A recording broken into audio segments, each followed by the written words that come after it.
जनाब सदर, पेश करदा करारदाद हम आजाद हैं। हमसे मुराद पाकिस्तान में जीता जागता सांस लेता एक एक इंसान, और आजाद से मुराद बेखौफ, लेकिन हमारे सरों पर तो हर वक्त खौफ की तलवारें मंडराती हैं। आजाद से मुराद खुद मुख्तार, लेकिन हमारे सियासतदान तो कचकोल थामे अमेरिका के सामने अपनी कौम की अहमियत का सौदा करते हैं।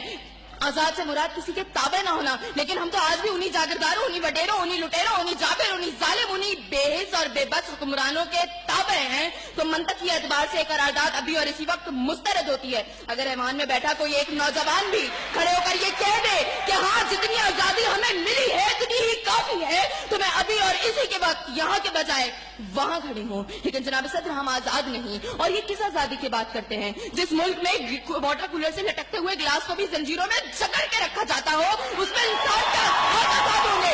जनाब सदर, हम आजाद नहीं है। जनाब सदर, असल में मुवाफकत में आने वाली मुकर्ररा खुद को डिज्नीलैंड की प्रिंसेस समझती हैं, क्योंकि ये जो कहानी हमें सुनाती रही वो पाकिस्तान तो हमने कभी देखा ही नहीं। जनाब सदर, जिस मुल्क के सियासतदानों की तरक्की का आलम ये हो कि उनकी दौलतों में दिन दुगनी और रात चुगनी होती हो, और तरक्की का दारोमदार ये हो, तो फिर मैं कैसे कहूँ कि हम आजाद हैं? जिन मुल्क के सियासतदानों के नाम पनामा लीक्स में लीक होते हो और स्टोर मचने पर फकत अवाम को लैपटॉप स्पीकर लॉलीपॉप दे जाता हो, तो मैं कैसे कहूँ कि हम आजाद हैं?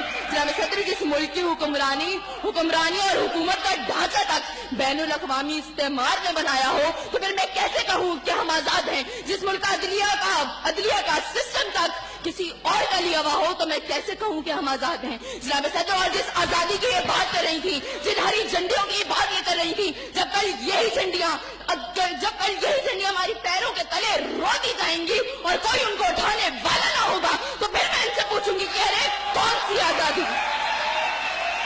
जनाब सदर, हम आजाद नहीं कि जब कश्मीर में हमारे भाइयों को मार मार के उनका भुतस निकाला जा रहा था, तो हम भारतीय मूवी सुल्तान को पाकिस्तान में सबसे मकबूल तरीन फिल्म बनाने में मसरूफ थे। तो मैं कैसे कहूँ कि हम आजाद हैं? जब बॉर्डर के पार हमारे मुसलमान भाइयों को मारा जा रहा था, तो मेरे मुल्क